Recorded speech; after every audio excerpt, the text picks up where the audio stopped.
할렐루야. 오늘도 하나님의 말씀 가운데 하나님 음성 듣고 돌아가시고요, 하나님 주시는 또 삶의 문제의 해답을 가지고 돌아가시는 축복된 예배 자리가 될 수 있기를 축원드립니다.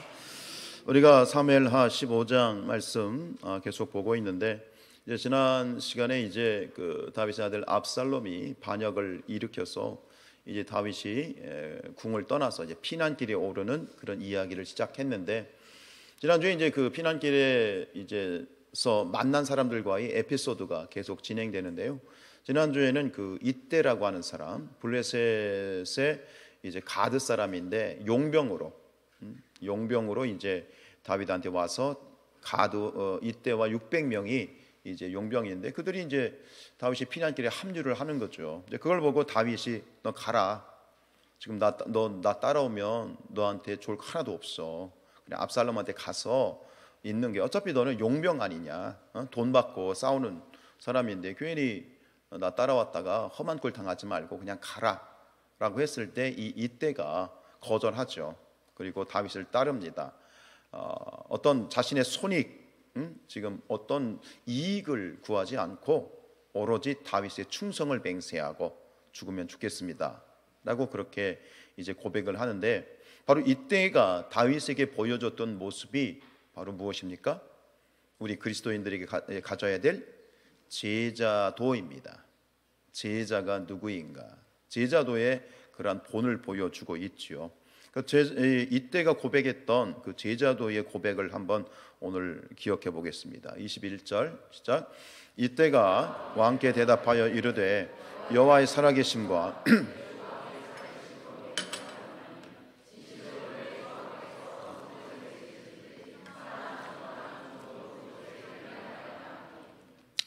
이제 이 다윗 왕에게 했던 고백을 하나님께 드리면 돼요. 예수님께 드리면 돼요. 주님이 어디에 계시든, 그곳이 아골골짝 빈들이든, 그곳이 가시밭길이든, 그곳이 십자가이든, 사나 죽으나 나는 주님이 계신 곳에 있겠습니다. 이게 제자이고, 이것이 오늘 우리가 살아야 될 제자된 그리스도인의 삶인 줄로 믿습니다. 그저 예수께 열광하는, 예수가 좋아서 예수께 열광하는 것은 팬입니다. 제자가 아닙니다. 제자는 기꺼이 자기 십자가를 지고 자신을 부인하고 십자가를 질 수 있는 것이 제자이지요. 우리 모든 성산의 가족들이, 또 이 성산교회가 팬클럽이 아니라 제자의 공동체가 될 수 있기를 주님의 이름으로 축복합니다.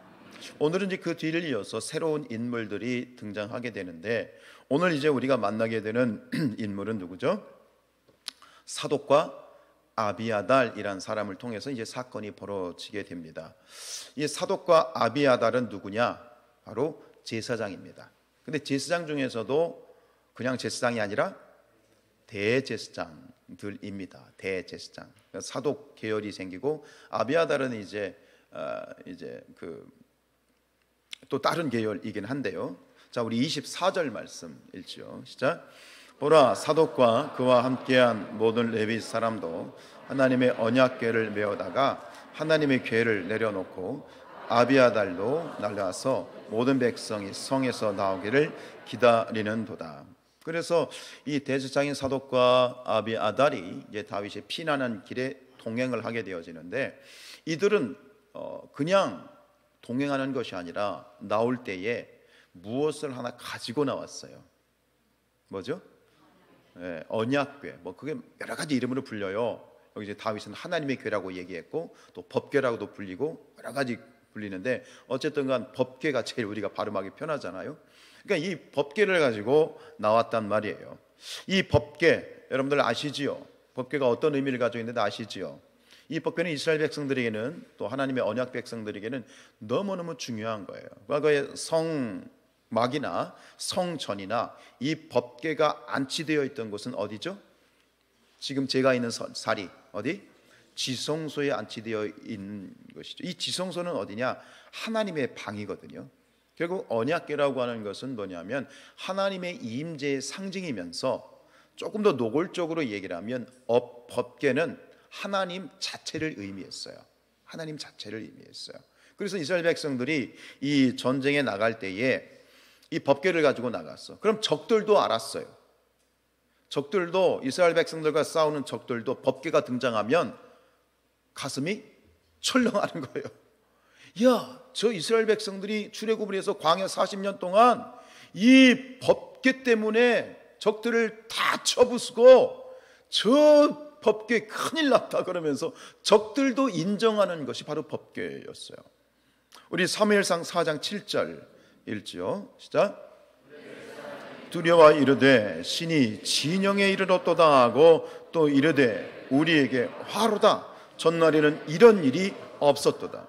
이 블레셋과 이제 엘리사의 두 아들 비누아스와 이제 이 그 두 아들이 이제 이 전쟁을 나갈 때 법궤를 가지고 나갔단 말이에요. 법궤를 보고 블레셋 사람들이 그냥 보자마자 뭐예요? 오금이 저린 거예요. 법궤를 보자마자 두려워하면서 야, 이스라엘의 신이 왔다. 우리 큰일 났다.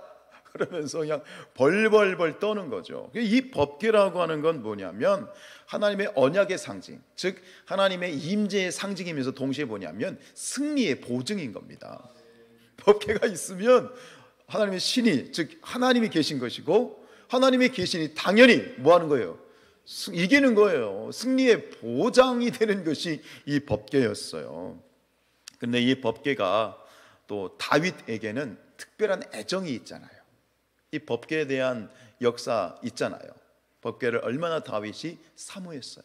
하나님을 사모하는 그 사모함이 법궤를 향해 있었죠. 그래서 이제 이 다윗이 이제 왕이 된 다음에 예루살렘으로 이제 7년 반 만에 이제 수도를 옮기고 나서 가장 먼저 한 일이 뭡니까? 법궤를 옮기는 일이었어요. 법궤를 옮기는 일이었어요. 이 법궤가 왜 그런지 모르겠는데 일단 사울 왕 때는요, 이 수도에 있지 않았어요.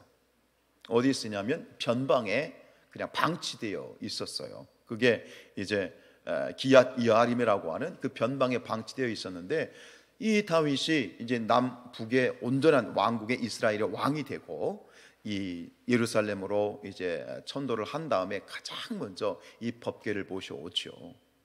그런데 이게 만만치 않았어요.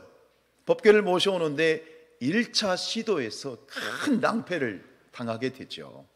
이 법궤를 수레에다가 싣고 가는데 수레가 흔들리고 그것을 이제 옆에서 옆에서 이제 책임지고 있던 누가 웃사가 손을 대면서 웃사가 그 자리에서 즉사를 해버려요. 큰 낭패를 당하는 거야. 그러나 다시 시도하죠. 철저히 준비해요. 법궤는 수레에 실으면 안 돼요. 법궤는 제사장들이 어깨에 매야 돼요. 그래서 드디어 다시 철저하게 정말 실수 없이 준비를 해서 그 법궤가 예루살렘 성으로 쫙 오게 될 때 다윗이 그 법궤 앞에서 어떻게 합니까? 덩실덩실 춤을 춥니다. 자기의 춤을 추는데 속살이 드러난 왕이 채통머리 없이 미갈이 바가지를 긁잖아요. 왕이 채통머리 없이 뭐 하는 짓이냐. 그러나 나는 다윗이 뭐라고 얘기합니까? 나는 하나님 앞에서 여호와 앞에서 기뻐 뛰놀리라. 그러면서 그 앞에서 그냥 덩실덩실 너무너무 좋아가지고 결국은 그 법궤를 예루살렘으로 이제 모셔오는 그것을 성공을 하죠. 그만큼 법궤는 이 다윗에게도 정말 남다른 애정이 있는 그러한 법궤죠. 여러분, 법궤가 뭐라고요? 언약의 상징, 하나님 임재의 상징, 그리고 무엇의 보장이라고요? 승리의 보장이에요. 근데 그 법궤가 왔으니 지금 얼마나 힘이 되고 든든하겠어요. 우리 아이들 보면 그 애착 인형이라는 거 있죠. 그죠? 우리 어린아이들 보면 애착 인형이나 애착 베개. 꼭 애들이 그 베개가 있어야 잠을 자. 그 인형을 꼭 끌어안아야 이게 평온한 게 있어. 근데 이게 애들만 그런 게 아니더라고요. 요즘 군인들도 그렇더라고. 제 아이가, 둘째 아이가 지금 제대했습니다만 군대에 있을 때 어느 날, 그것도 뭐 이등병 때도 아니고 상병 때인가 그런데 갑자기 전화해가지고 아빠 그 은호 좀 붙여줘요. 그래, 은호. 우리 집 셋째 있는 거 아세요? 은호. 호랑이 인형이에요. 옛날에 에버랜드에서 애들 그 어릴 때 사줬던 그 호랑이 인형인데 그걸 붙여달래. 그래서 왜? 갑자기 군인이 왜 인형? 그랬더니 그 군대에 있는 병사들이 다 있대 그런 게. 뭔 소리야 이게? 군인들이 그런 인형이 다 있대. 상경아, 너도 그랬니? 그렇지. 요즘 애들이 빠졌지, 그지? 그래서 그걸 붙여달라 애들이 다 있어가지고, 그래서 소위 뭐예요? 애착 인형인 거예요. 군대 생활이 퍽퍽해서 그런지 다 군인들이 가지고 있다는 거예요. 참 한심하기도 하고 그렇긴 한데 어쨌든간, 근데 이 법궤는 다윗에게는 그와 비교할 수 없는 거예요. 하나님이 나와 함께 하시는 거 아니야. 하나님의 임재하고 승리 보장인데 하나님이 함께 하시는 거예요. 그러니까 이걸 아니까 이제 사독과 아비아달 이 대제사장이 그 당연한 마음을 가지고 법궤를 가지고 이제 다윗을 기다리는데, 그런데 오늘 말씀에 보면 전혀 예상하지 못한, 전혀 뜻밖의 반응을 다윗이 보이죠. 뭐라고 얘기합니까? 다시 예루살렘으로 메고 가라. 아니, 지금 지푸라기라도 좀 잡고 싶은 심정일 텐데 그 하나님의 임재를 상징하는 법궤, 세상의 그 법궤를 지금 마다하고 돌려보내고 있는 거예요. 자, 이게 예산절은 아니죠. 예산절은 아닙니다. 25절 일지요. 시작. 왕이 사독에게 이르되 보라, 하나님의 궤를 성읍으로 도로 메어가라. 만일 내가 여호와 앞에서 은혜를 입으면 도로 나를 인도하사 내게 그 궤와 그 계신대를 보이시리라. 사실 이것은 이 다윗의 행동은 굉장히 파격적인 것이고, 여러분 입장 바꿔 생각해 봐요. 어떻게 하시겠어요? 돌려보내고 싶어? 함께 가고 싶어? 그냥 솔직하게 얘기해도 돼요. 함께 가고 싶다고. 함께 가면 좋죠. 얼마나 좋아.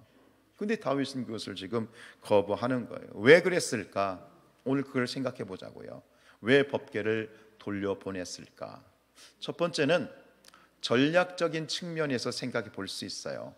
전략적인 측면, 즉 지금 이 상황 가운데 정치적인 측면, 전략적인 측면에서 생각할 수 있는 건 뭐냐면, 결국은 이 법궤를 돌려보낸다는 것은 결국은 이 법궤를 지키는 누구도 가라는 거예요. 사독과 아비아달 너희도 가라는 거예요.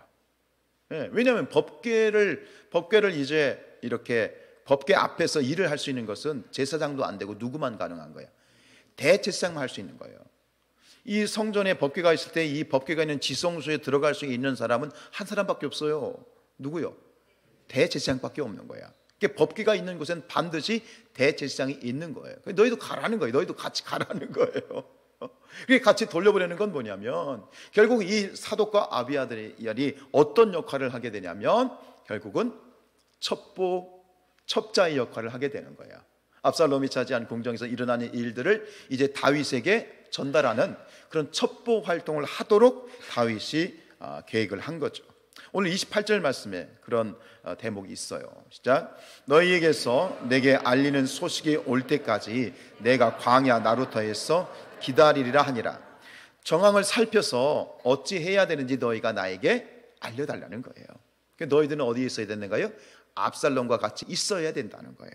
우리 35절 36절이에요. 시작. 사독과 아비아달 두 제사장이 너와 함께 거기 있지 아니하냐.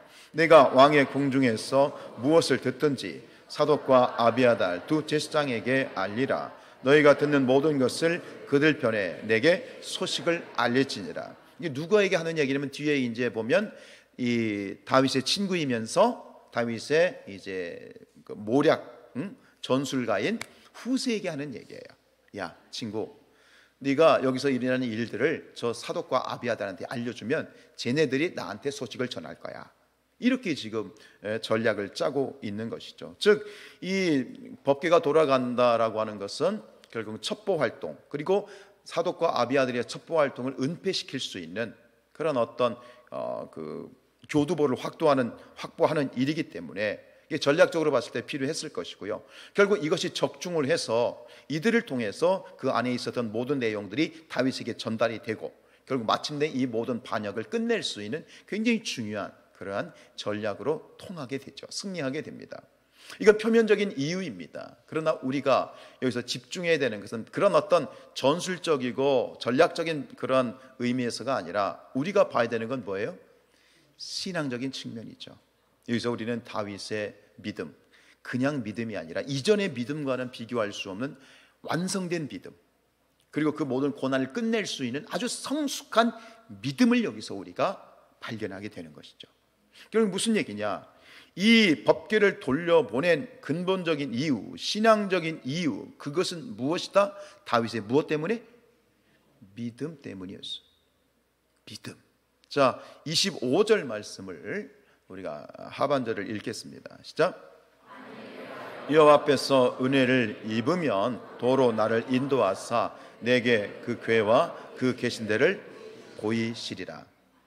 여기서도 후반부를 보세요. 도로 나를 인도하셔서 내게 그 궤와 그 계신 데를 무엇이라 보이시. 그 궤가 그리고 그 계신 데가 어디요? 네? 예루살렘이요. 이때는 성전이 있어요, 없어요? 없어요. 솔로몬이 아직 성전에 안 졌잖아요. 장막 안에 있었단 말이에요. 어쨌든 이곳 장소가 중요한 거예요. 어디로? 예루살렘으로 다시 하나님이 환궁을 시키실 것이다. 즉 하나님이 나를 구원하실 것이다. 압살롬의 반역을 무찌르고 하나님이 나를 다시 복귀시키실 것이다 라고 하는 그 믿음을 고백을 하고 있는데, 그런데 오늘 그보다 먼저 주목해 봐야 될 것은 이 구절에 있는 상반절이에요. 여기서 다윗이 무엇으로 시작해요? 어떤 단어로 시작해요? 만일이에요. 만일 내가 여호와 앞에서 은혜를 입으면, 이게 무슨 얘기냐면 만일 하나님이 그렇게 하시면 이라고 하는 조건을 달고 있어요. 여러분, 믿음의 조건 달면 돼요, 안 돼요? 안 된다고 얘기해도 돼요. 자, 다시 물어요. 믿음에는 조건을 달면 돼요, 안 돼요? 조건을 달면 안 돼요. 믿으면 믿는 거예요. 아멘? 믿으면 믿는 거예요. 그게 믿음이지 조건을 다는 것은 믿음이 아니에요. 그래서 신약에 가면 그렇게 조건을 달았다가 예수님한테 혼난 사람이 있어요. 우리 마가복음 9장 23절 말씀요. 시작. 예수께서 이르시되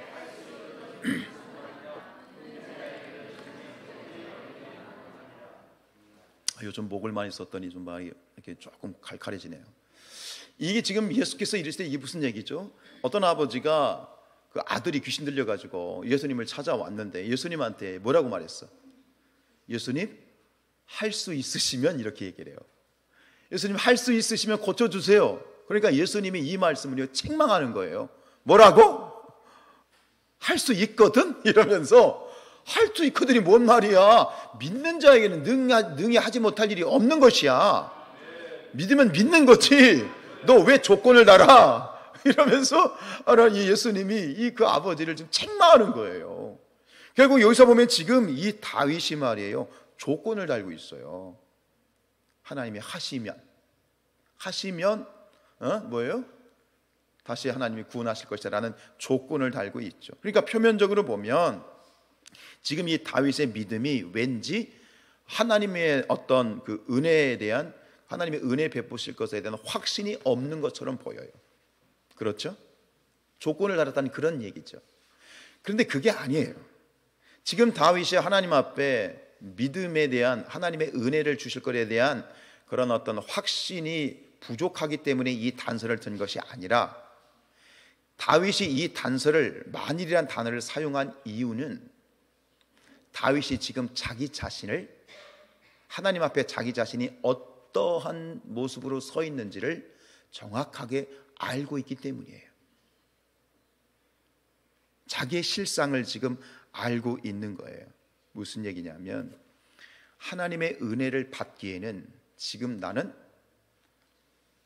하나님의 은혜를 받을 만한 아무런 가치가 없고 하나님의 은혜를 받을 만한 자격이 1도 없는 것을 아는 거예요. 여러분, 지난주에 제가 숙제 냈는데 혹시 하셨어요? 기억나세요? 왜 다윗은 압살롬이 쳐들어왔을 때 한 번도 그것에 대해 대항할 생각도 없이 무조건 가자, 아니 한번 싸워볼 만하잖아. 왜냐하면 이게 성 안과 밖은요 수비하는 사람이 강할까요? 공격하는 사람이 강할까요?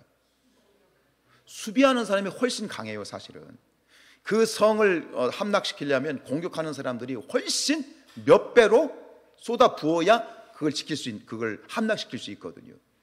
그런데 한 번도 그런 생각을 전혀 하지 않고 그냥 도망을 가죠. 왜 그럴까요? 다윗은 여기서 중요한 것을 깨닫고 있는 거예요. 압살롬의 반역 사건을 통해서 다윗이 정확하게 깨닫는 게 뭐냐면, 내가 하나님 앞에 이런 존재였구나. 지금 이 모든 일들이 결국 나의 죄 때문이었구나. 앞에서 암논과 다말의 사건이나 압살롬이 암논을 죽인 사건이나 결정적으로 압살롬이 반역을 일으켰을 때 이 모든 사건들이 일어난 원흉은, 그 이유는 결국 누구 때문이었다?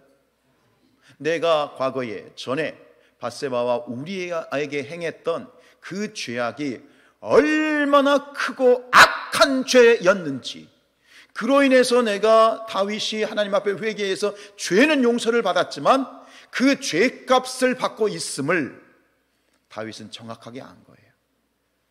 하나님, 내가 죄인입니다. 입 바른 소리가 아니라 지금 다윗은 뼛속까지 내가 얼마나 나쁜 놈인지, 하나님의 은혜를 받을 만한 가치가 1도 없는 그런 정말 나쁜 놈이구나.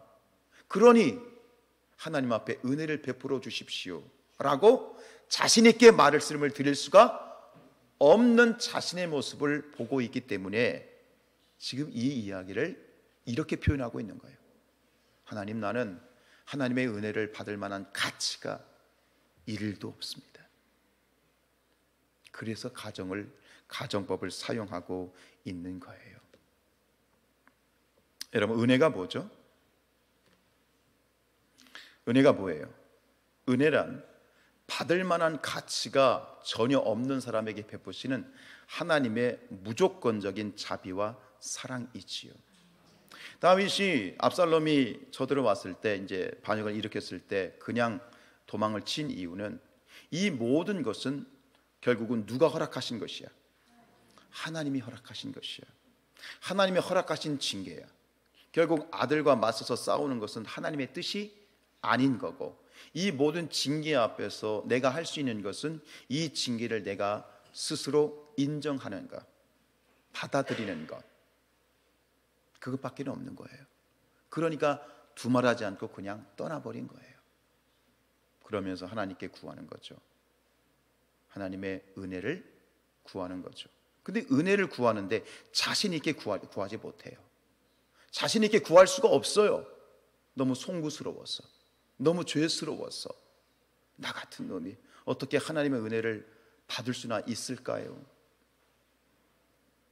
그 마음 때문에 다윗은 차마 자신 있게 하나님 은혜를 주십시오, 믿습니다 라고 말할 수 없는 거예요. 그런데 자신의 죄를 정확하게 인정하면서 다윗은 하박국의 기도를 드리고 있는 거예요. 하박국의 3장 2절 말씀 시작. 진노 중에라도 긍휼을 잊지 마옵소서. 자신의 죄를 인정해요. 그리고 뼈저리게 느끼고 있어요. 그런데 거기서 그치지 않고 그럼에도 불구하고 하나님의 은혜를 구하고 있어요. 이게 바로 믿음입니다. 이게 믿음입니다. 내게 은혜를 받을 만한 자격과 가치는 1도 없지만 그럼에도 불구하고 하나님의 은혜를 베푸신다면 다시 구원해 주시고 환궁할 수 있도록 하나님이 할 것이다 라는 그런 믿음, 그것이 바로 다윗의 믿음이었던 것이죠. 그리고 이 믿음은 바로 믿음의 완성입니다. 믿음의 완성입니다. 진정한 믿음이란 무엇이냐? 두 가지가 필요합니다. 첫 번째, 나는 하나님의 은혜를 받을 만한 자격이 1도 없는 자라는 것을 인정하는 것. 그런데 동시에 그럼에도 불구하고 하나님이 주신 언약의 기초에서 은혜를 거두지 않으실 것을 믿는 것. 그럼에도 불구하고 하나님은 나를 불쌍히 여기시고 긍휼히 여기시고 나에게 은혜를 주실 것이라는 것, 그것을 믿는 것이 진정한 믿음입니다. 나에겐 자격이 없지만 하나님의 은혜를 받을 수 있는 그 언약은 무엇이냐? 그것은 바로 예수의 보혈, 십자가라고 하는 것이지요. 그런데 여기서 다윗의 믿음은 완성된 게 아닙니다. 진짜 다윗의 믿음이 완성된 것은 그 다음 구절의 고백입니다. 26절입니다. 시작. 그러나 그가 이와 같이 말씀하시기를 내가 너를 기뻐하지 아니한다 하시면 종이 여기 있사오니 선히 여기시는 대로 내게 행하시옵소서 하리라. 다시 한번 여기서 조건을 달죠. 그가 이와 같이 말씀하시기를 내가 너를 기뻐하지 아니한다 하시면, 즉 하나님이 내가 원하는 대로 하나님이 들어주시지 않아도, 은혜를 베푸시지 않아도 다윗은 이렇게 고백합니다. 그것조차도 하나님이 다 옳습니다. 하나님이 하시는 것은 무조건 옳습니다.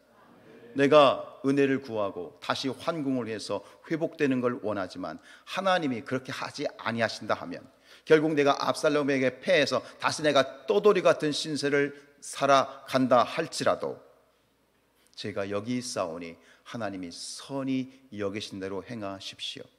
여기서 선한 것은 누가 보기에 선한 것입니까? 하나님이 보시기에 선한 것입니다. 모든 선악간의 기준은 누구입니까? 하나님이십니다. 그것을 결정할 수 있는 절대 주권은 누구에게 있습니까? 하나님께 있습니다. 그것에 대해서 다윗은 이렇게 얘기합니다. 저는 절대 그것에 대해서 불평하지도 반대하지도 않고 인정합니다.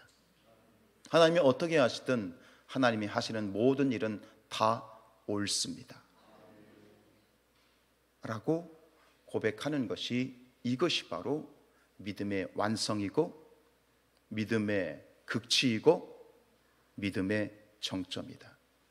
결국은 무엇이냐? 정말 진실한 믿음, 믿음의 완성을 가진 사람이 보여주는 그런 삶의 태도는 뭐냐면 겸손입니다. 이게 바로 겸손입니다. 베드로전서 5장 6절입니다. 시작. 그러므로 하나님의 능하신 손 아래에서 겸손하라. 때가 되면 너희를 높이시리라. 아멘. 때로 믿음이 좋다라고 하는 분들을 보면 교만해 보이는 분들이 가끔 있습니다. 사람들이 믿음이, 아우 권사님 믿음이 좋으세요, 장로님 믿음이 좋으세요, 어쩜 그렇게 믿음이 좋으세요 하면 그게 어느덧 교만이 되어서 목이 곧아지고 교만을 떠는 분들이 가끔 있어요. 우리 교회는 없어요. 저 LA 성산교회가 그래 문제지. 그런데 보니까요, 오늘 이 말씀 속에서 정말 믿음의 완성은 뭐냐면 겸손이에요. 그리고 그 겸손한 믿음이 결국 믿음의 완성이라는 것을 오늘 깨닫게 돼요. 겸손의 믿음이란 두 가지입니다. 오늘 다윗이 보여주는 첫 번째는 뭐죠? 자기 자신에 대한 정확한 진단. 나는 하나님의 은혜를 받기에 아무런 자격이 1도 없습니다 라는 것과, 두 번째는 그러나 하나님의 주권에 대한 무조건적인 인정. 내게 은혜를 주시든 날 살리시든 죽이시든 무조건 하나님이 옳습니다. 그럼에도 불구하고 저는 하나님을 따르겠습니다 라는 것이 겸손의 믿음입니다. 로마서 14장 8절입니다. 시작. 우리가 살아도 주를 위하여 살고 죽어도 주를 위하여 죽나니 그러므로 사나 죽으나 우리가 주의 것입니다. 우리가 가끔 몇십니다 그럽니다. 그런데 내가 몇십니다 그러면 내가 원하는 대로 되는 걸 믿는 게 아니에요. 내가 원하는 대로 되지 않아도 믿습니다 하는 거예요. 그게 믿음의 완성이고 그게 바로 겸손입니다.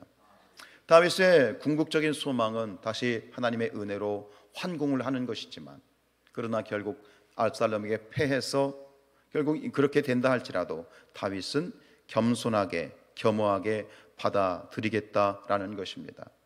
우리 사랑하는 성산의 가족들의 믿음이 겸손의 믿음이 되기를 축복합니다. 겸손은 미덕이 아닙니다. 윤리도덕적인 미덕이 아닙니다. 겸손은 믿음의 문제입니다. 정말 겸손은 사는 사람은 믿음의 결론이고요, 믿음의 핵심이죠. 여러분 보십시오. 이 믿음이 완성된, 마치 아브라함이 아들 이삭을 모리아 산에서 드렸을 때 거기서 아브라함에 대한 모든 시험은 끝이 납니다. 너는 이제 믿음의 조상이 될 것이다. 지금 이 압살롬의 반역 사건을 통해서 사실은 여기서 다윗의 믿음이 확정이 됩니다. 모든 징계가 끝이 납니다. 그리고 그 이후에는 그의 삶은 전혀 다르게 끝이 나죠. 여러분, 겸손, 우리 예수님이 바로 어떤 분이십니까? 겸손의 왕이십니다. 우리 마태복음 21장 5절입니다. 시작. 내 왕이 내게 임하나니 그는 겸손하여 낙이 곧 멍에 매는 짐승의 새끼를 다투다. 겸손의 왕이신 예수님, 바로 그것이 믿음의 완성이고, 정말 믿음 있는 사람의, 하나님에 대한 믿음 있는 사람의 가장 최고의 샘플이 되겠지요. 하나님께서는 다윗의 겸손을 기억하셨습니다. 말씀드린 것처럼 다윗의 모든 이제 징계는 끝이 납니다. 그리고 다시 다윗을 어떻게 해요? 그 모든 반란으로부터 구원하시고 환궁시키시고 회복하시고 그에게 놀라운 은혜로 해피엔딩으로 끝나죠. 그래서 이후에 다윗의 인생을 한마디로 규정한 말씀이 있습니다. 그게 역대상 29장 28절 말씀이에요.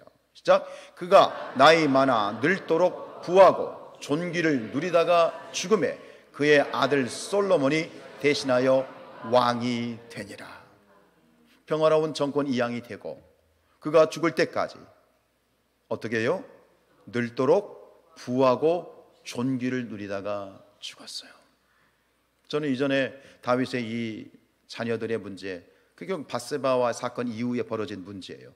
이 집안이 완전히 콩가루 집안이잖아요. 너무 마음이 무거웠어요. 그런데 저는 오늘 여기서 제가 사랑하는 다윗의, 이것이 다윗이 다윗했구나 하는 그런 안도감이 있어요. 솔직히 다윗은 그냥 무너지지 않는구나, 여기서 다시 다윗이 섰구나. 이전의 믿음하고는 다른 정말 성숙한 믿음, 그 믿음은 겸손한 믿음. 그 겸손의 믿음으로 이렇게 다윗이 다시 섰구나. 얼마나 마음이 안도되는지 모르겠습니다. 사랑하는 우리 성산의 가족들이요, 우리의 믿음이 정확하게 겸손한 믿음으로 완성되기를 축복합니다. 두 가지입니다. 하나님 앞에 나는 일도 자격이 없는 자입니다. 그럼에도 불구하고 하나님이 나에게 은혜를 베푸시고, 그러나 살든지 죽든지 모든 것은 주님의 뜻이니 어떻게 하시든 하나님은 다 옳습니다. 인정할 수 있는 그런 믿음, 그 믿음으로 승리하시기를 주님의 이름으로 축복합니다.